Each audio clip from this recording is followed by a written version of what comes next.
Okay, what are we doing? Examining potentials on surfaces of things. Yeah. Potentials, we talked about potentials. We talked about charges. What was the very last thing we did? Oh, we talked about work and energy and so on and so forth. Yeah, so there's an interesting topic I'd like to discuss, and we'll do a problem. I don't know what to call the section heading. Surface charge and force on a conductor. Okay.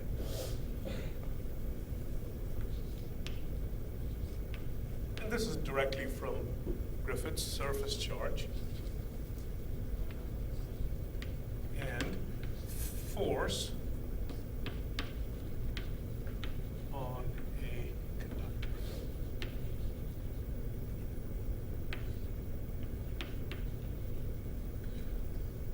We'll talk about force perhaps larger than a conductor, but we'll do a special application on a conductor, and I'll give you a nice, interesting homework where you won't be doing math, but you'll be procuring things for the class perhaps. Okay, so say you have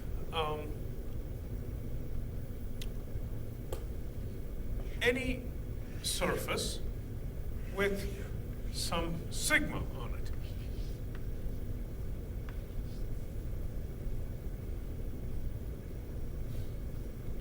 And there is electric field, and there is charge, right? All these charges in this entire surface, or perhaps even other things, will create an electric field, and then you have a surface charge. When this happens, the electric field could impart a force on the surface charge.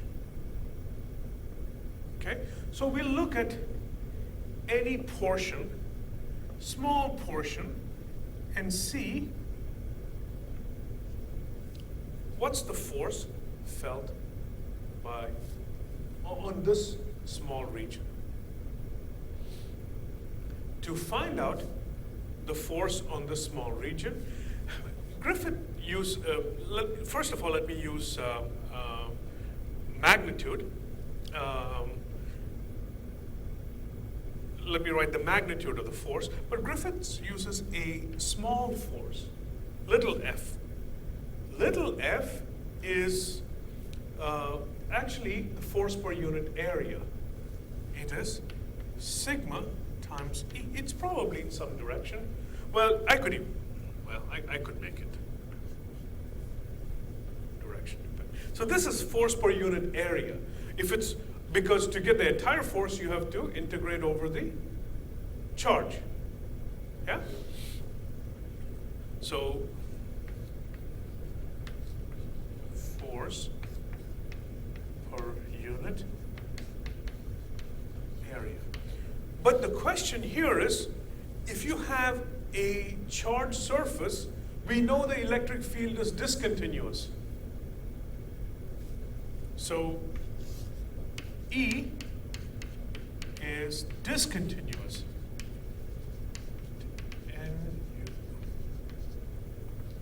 Across the surface. So then the question is, what electric field do you use?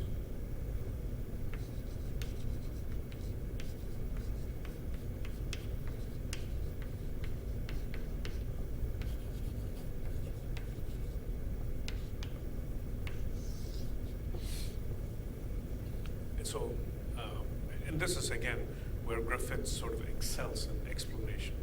I'll describe it, and if you forget, you can watch the video over again, but also read Griffith's explanation.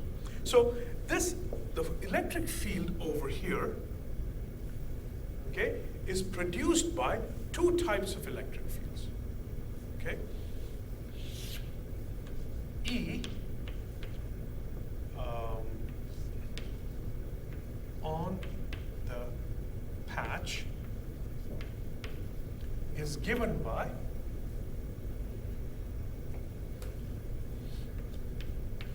E due to the patch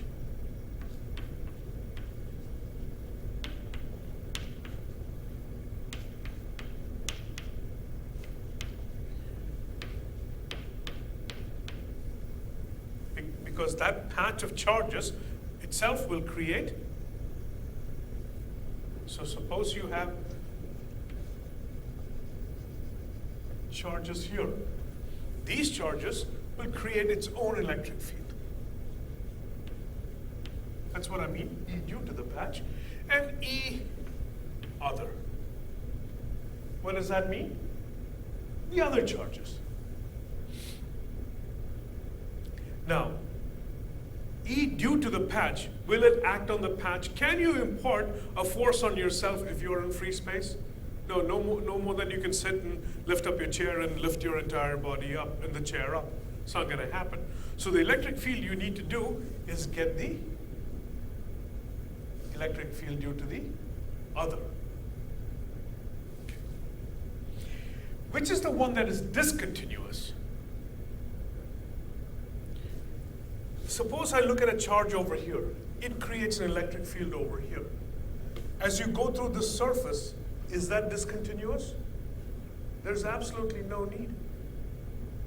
All discontinuity comes from the actual patch.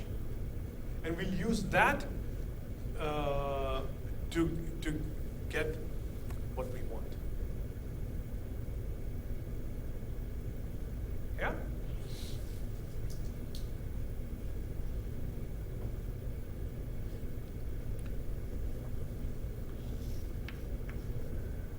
This is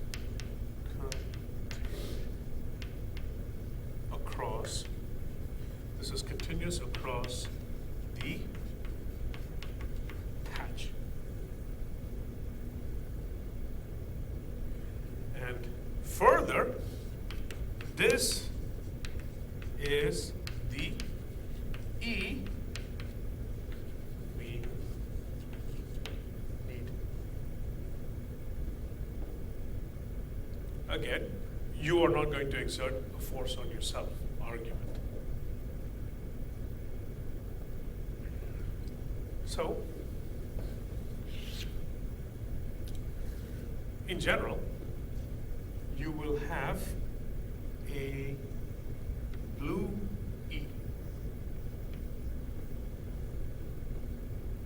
that is discontinuous.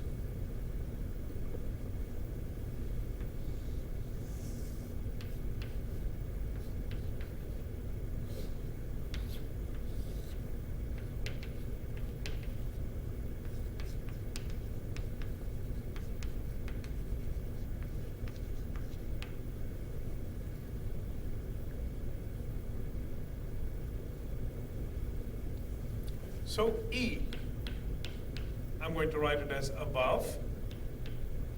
It's going to be E other plus, we have done this before.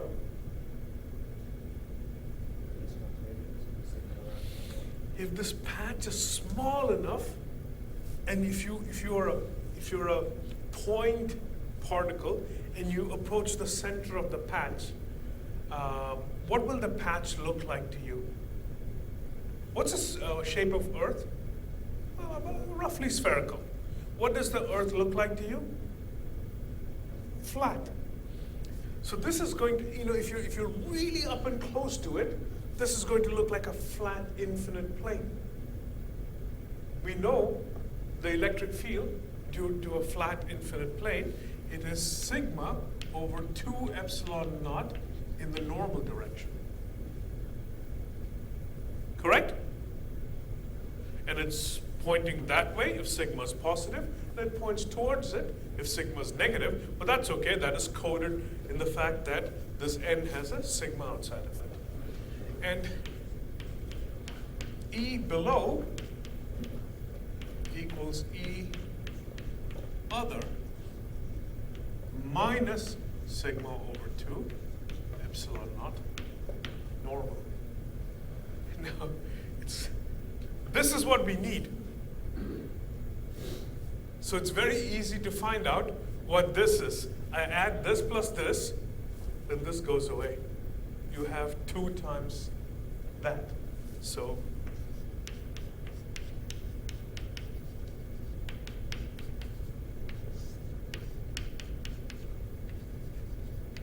It's like the average E, but it's not because it's the average. It just worked out that way. And finally, what is that? Equal to sigma over 2 E above plus E below.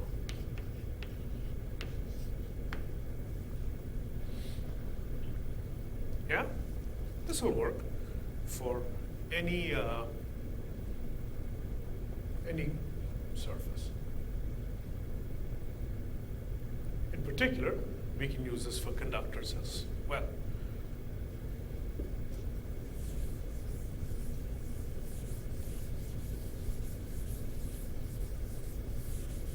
Now we come to, so this is true all the time. If you have a surface charge, a sheet, and you can find force per unit area on a sheet. But now let's focus on conductors. It's the same formula, really. I should say for a conductor.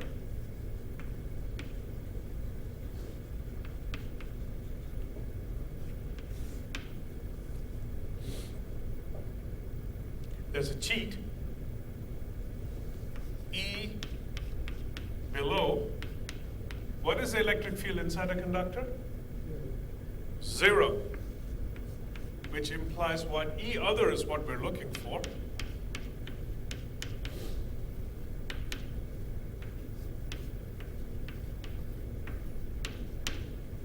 If I set this to be equal to 0, I can directly solve for that.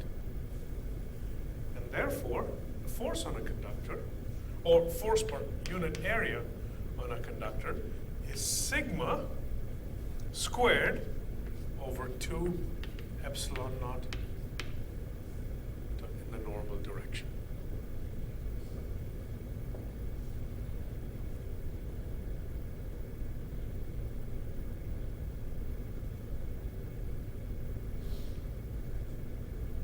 Look, stare, and then we'll do a problem. What are the example problems that tells the story well? Let me do problem 2.42.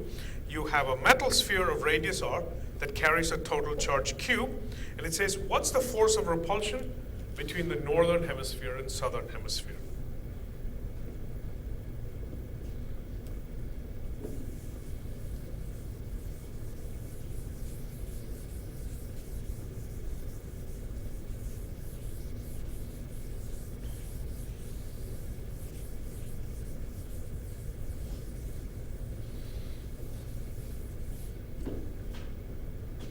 So this is problem 2.42.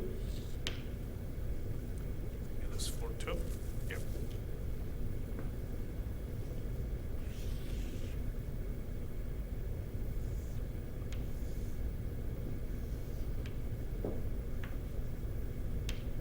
So what's the force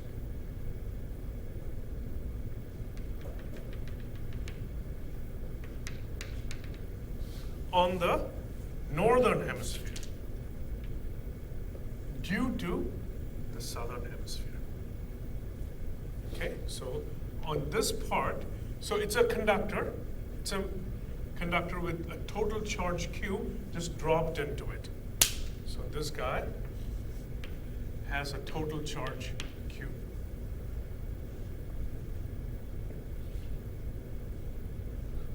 Well, we know what this is. So which direction do you expect the force to be? At this point, can it be this way or that way? No. So you know that force has to be radially outward. So we just compute at this direction rather.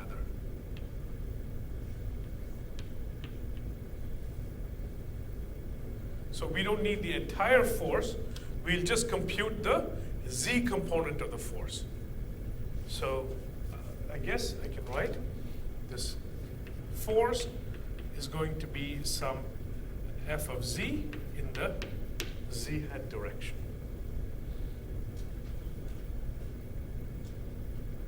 So total force, what I'm going to do, again, it's going to be in the z hat direction. This is f of z, z hat, and f of z is equal to, well, it is this sigma squared over 2 epsilon naught normal dot z hat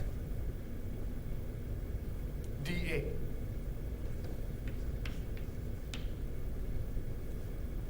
And so 1 over 2 epsilon naught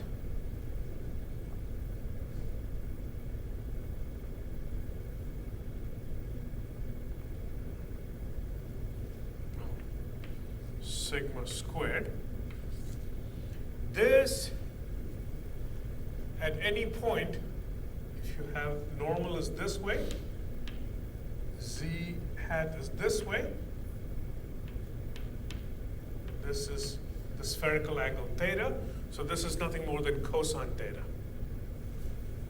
Cosine theta, there's r squared, the radius of the sphere,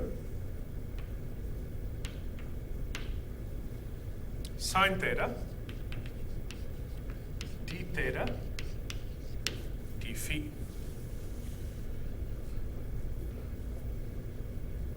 And of course I have to do two integrals. I can simply write everything in terms of total charge Q. There's not that much integration that I'm doing, but I have 1 over 2 epsilon naught.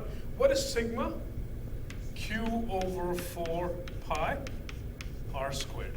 Correct? That's sigma. There's one more of that, so that we can cancel things. I'm just going to write it this way. Sigma squared, 2 epsilon naught. I know when I integrate d phi, I'm going to get just d phi. Because of this cosine, it's no longer 4 pi. So it's going to be 2 pi, but I also have an r squared, right? Cosine theta, sine theta, d theta, 0 to pi over 2.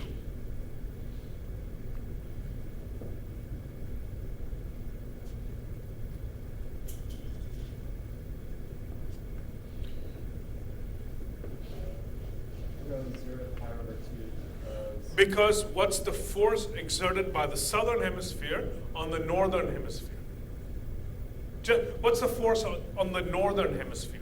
The net force is 0. You know, if you have a metal ball, it's not going to move around. So net force is 0. So if I calculate the total force, I'm going to get 0 because I'm going to have normal force everywhere pointing outward. There's no preferred direction. So you're just doing 1/2 of it. That's the problem.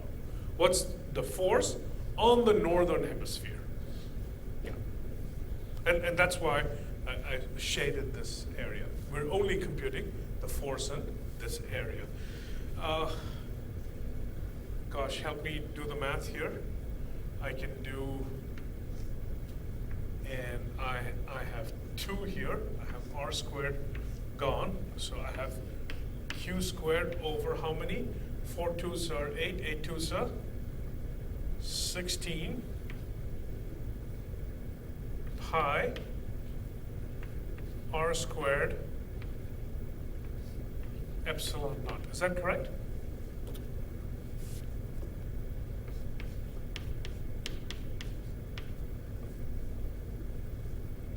How do you do integral of cosine theta? The derivative of, well, let's do it this way. Sine theta is cosine theta. So it's u du. So u squared over 2, sine squared theta over 2, from 0 to pi over 2. And 0, it's 0, and pi over 2, it's 1. So it's 1/2. So I get q squared over 32 pi r squared epsilon naught. Yeah, so it feels a force. I mean, the bottom will feel the opposite force. That's why the metal, if you put charge on a metal, it's not going to take off. That would be free energy. So we just calculated 1/2 of it. And if I wanted, the force on this half of it, well, it's going to be that way. Eventually, all of them will cancel out. So this is my homework to you guys. Find a metal balloon. Next time, if you find a metal balloon, don't buy it if it's too expensive. Yeah, I'd be glad to reimburse you for it, even if it doesn't quite work. And then put charge on it. In class, let's do it. Take it to the physics lab, get Dr. Ijaz to run the Van de Graaff generator, and put a charge on it. What is it going to do? It'll look like it's inflated, because there's an outward force. I haven't done the experiment myself. By a metal balloon, I mean balloon with a metal paint. I don't mean the Death Star is. No, it's it has to be metallic enough. Yeah, that's what I mean. You're probably thinking, oh, that metal balloon. If you find it, let me know. I mean, it says it's on Amazon, but I don't know if these are metals. Is it? I'll buy it. The department will buy it. Okay. It's like $8. But Yeah, just send me a link. Okay. Send me yeah. So if it doesn't work, well, that's a good use of money. Just hook it up to if you're patient enough, you can run a plastic pencil pen through your hair and then transfer a charge. That's going to take a while. Or just hook it up to a Van de Graaff. Nice. And we'll do it so that our audience worldwide can see it too. All right. I still have your video from dropping the bottom. Oh yeah. In our relativity class. Yeah.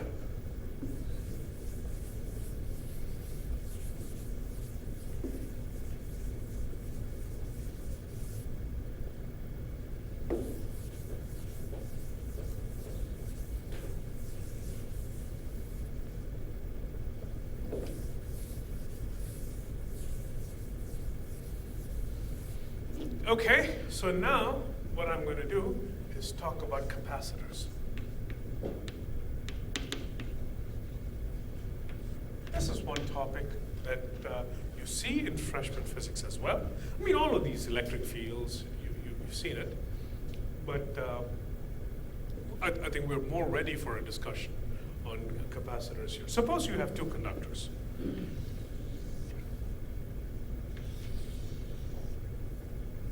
And I put a plus Q and a minus Q. And I can call this, this is a conductor, which means since the electric field is 0, this is an equipotential object. So whatever the potential is, I can call it V plus. And whatever the potential is over here, I can call it V minus. And then I can say V minus V, or if it doesn't matter which way you go, you're probably easier on your eyes when you look at it this way. You get minus to plus. I mean, this is the minus object, this is the plus object, and you do minus E dot dl. And we know from our discussion so far that we can pick any path. We can pick this path.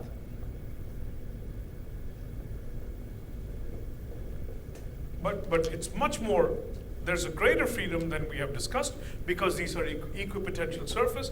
You might think, well, we can take this path. Sure we can. But we can also take this path. Because from here to here, it's a zero potential difference. It's equipotent. Same thing from here to here. So this path really doesn't matter. It just starts at one object and ends at another object. These kind of functions are, again, pretty neat that you can do this. Again, it's because simple answer, curl is zero.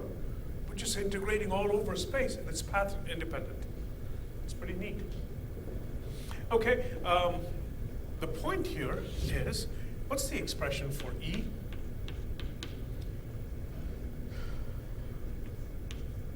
Is it, I forget. Is that generally what it is? You integrate over the sources. This is like d tau prime. So what happened? Look, if you look at this expression, ooh, that's not the integral expression for E at all, because one is a vector, the other one is not a vector. It is k q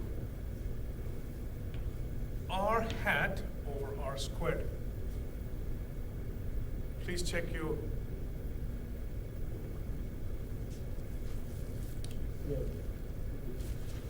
Yeah.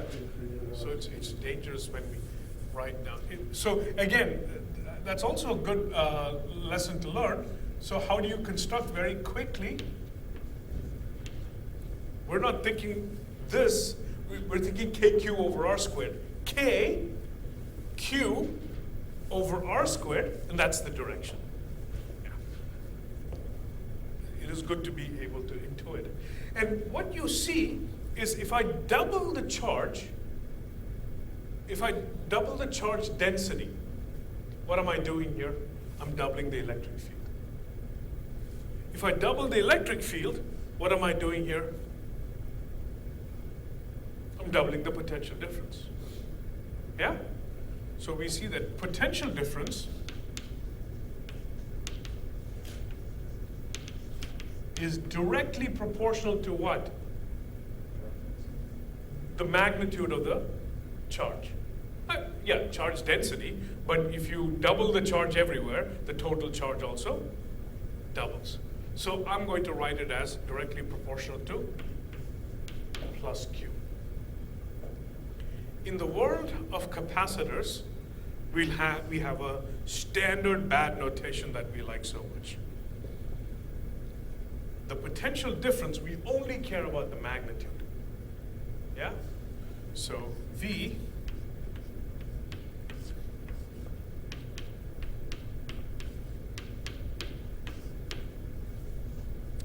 by the way, which is at a higher potential? This guy, right? Because electric field goes from plus to minus. So that means electric field increases this way, so the potential decreases this way. Yeah? So I could remove this absolute value, but we only care about the absolute value. And what we have found out is V is directly proportional to Q. How do you convert a proportionality to equality? You introduce a constant.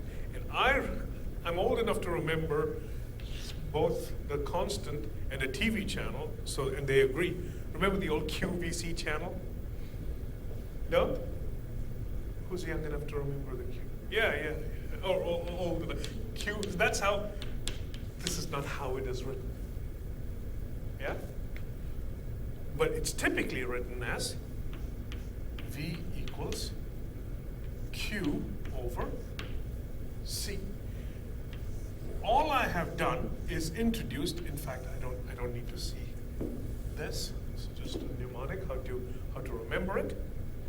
If V is proportional to Q, V must be equal to a constant times Q. The constant is chosen to be 1 over C. C is called the capacitance of the object. Yeah? C is the capacitance.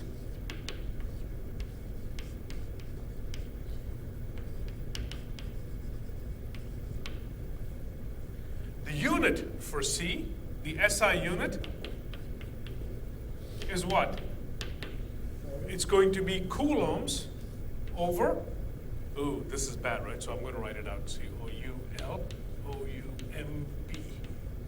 Coulomb over volts. And one of this, or Coulomb over volt, is also called a farad.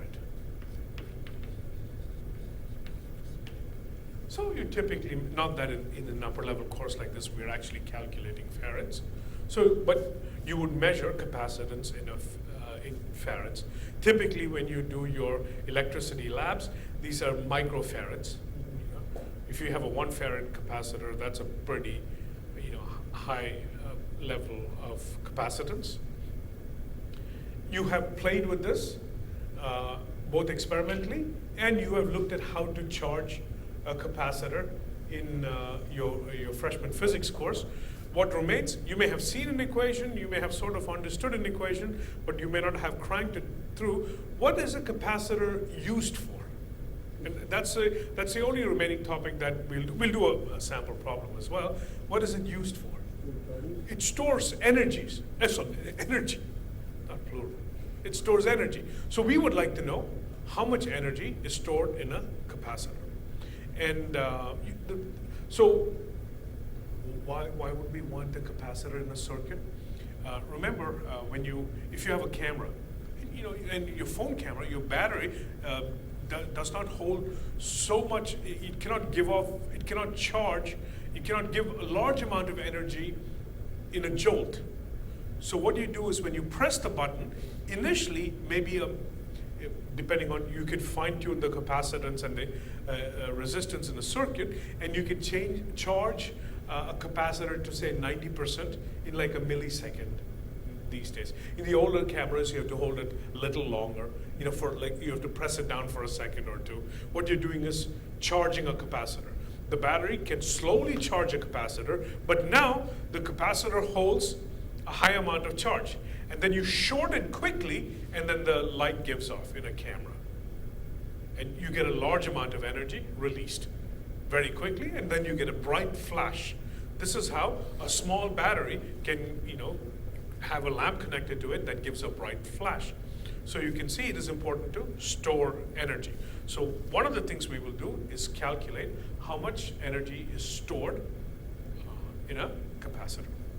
But before we do that, I want to do a few examples of capacitors.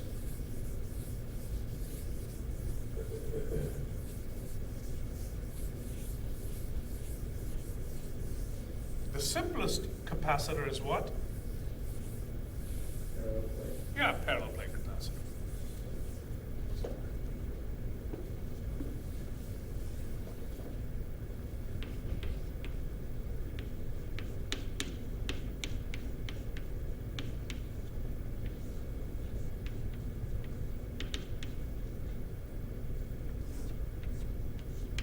So you have two parallel plates, and you put a charge plus Q on it. And now how do you do plus Q and minus Q? Typically you move charges from here to there, like electrons from here to there, so that the charges are the same, but equal and opposite signs. So over here, in this part, this looks like an infinite plane. So the electric field is nice and uniform. And if we recall correctly, the magnitude of the electric field was sigma over epsilon naught. Now towards the end, well, it's not an infinite plane at all, and the electric field is not even uniform. You might get what's called fringe effects. Right? But this is so little compared to this area, we'll just ignore. This is the art of physics, not the science of physics. If you get an approximate calculation, it works in nature. We don't have to worry about it. So most in engineering, when you build anything, you roughly, if you know the property, the rest of the detail might change, the exact value changes, but who cares? It is very good numerically, or the formula we come up with. I think I give the standard example all the time. If I ask you how far is Montgomery, you're not going to tell me 42 miles and 2 inches. You just don't care. It just works out. If you have 42 miles, you have got enough information. So same thing, we'll assume that the electric field is sigma over epsilon naught. This plate has some cross-sectional area A, so these are not parallel line capacitors, but rather parallel plate. So they come out of the board, if you will. And the distance between them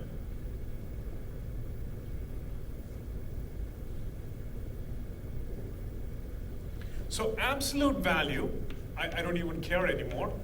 I'm not going to do an integral. It's E times D, because E is constant, which is sigma over epsilon naught times D. What is, so let me do it this way. This is one, oh, I don't need to box it. It's a temporary equation. Okay, what is Q? Well, that is sigma times A. What is capacitance?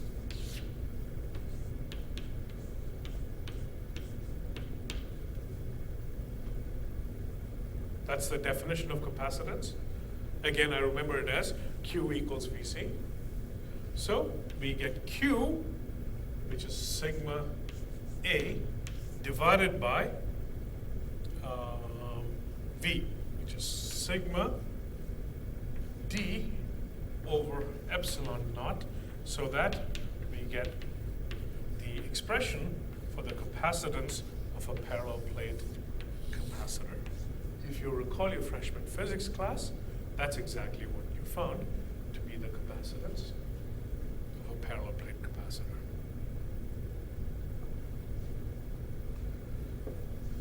But you can construct capacitors of all types. We construct, depending on the coordinate system we have, a nice coordinate system we have is a spherical coordinate system.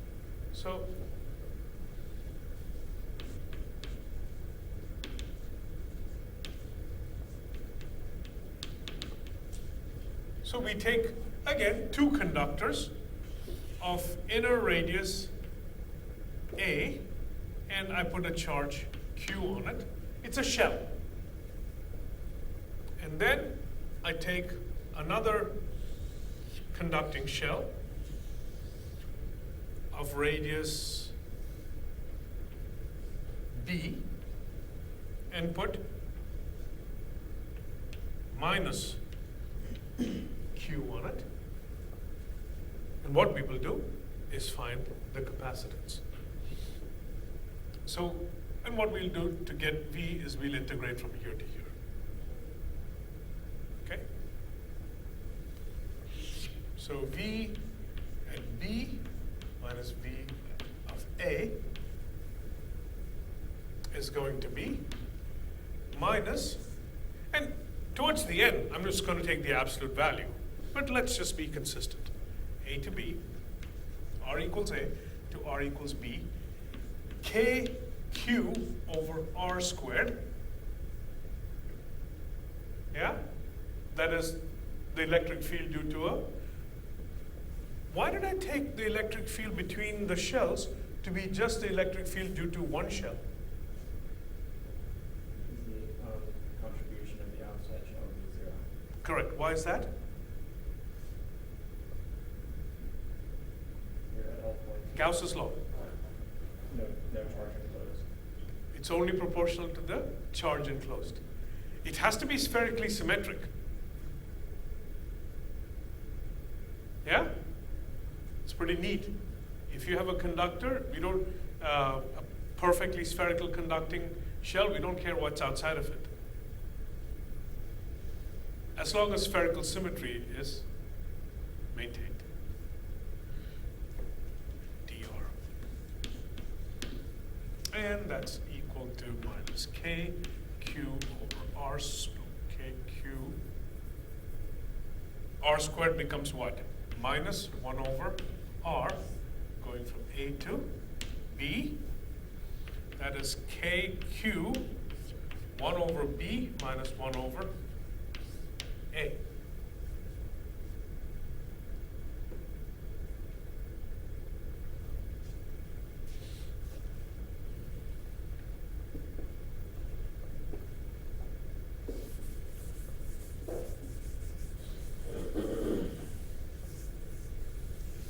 But what did I want? No, I want the capacitance, but I want the absolute value. Is this the plus value or minus value? B is greater than A. Which is bigger, 1 over B or 1 over A? 1 over A is bigger. Therefore, the magnitude. So in this formula, this is the absolute value. By charge, there's plus plate and minus plate. I mean the charge of the plus plate. As a result, capacitance is also positive. I'm not going to erase this. Let me get that answer. So V is KQ times 1 over A minus 1 over B, which I'm going to simplify this as KQ, B minus A over AB. And capacitance is Q over V, which means what? The Q's would cancel. AB over K times B minus A. This is the capacitance. I'm in between. So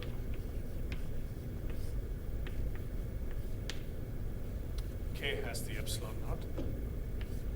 B minus. This is the capacitance of a spherical capacitor.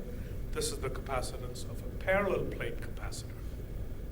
It's just a matter of calculating the potential difference and taking Q and dividing it by V.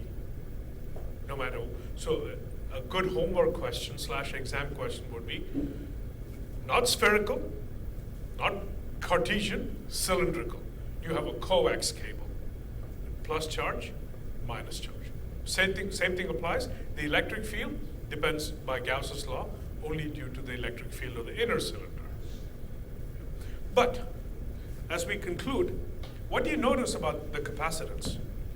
It does not depend on the charge. We decided this. Q does not, if you double Q, the potential doubles. But what it depends on is only epsilon naught and symbols that describe the geometry of the object. This is area of the plate, distance between the plate. This is the inner circle and outer circle. So capacitance is built up of two things, epsilon naught and variables that describe the geometry of the problem.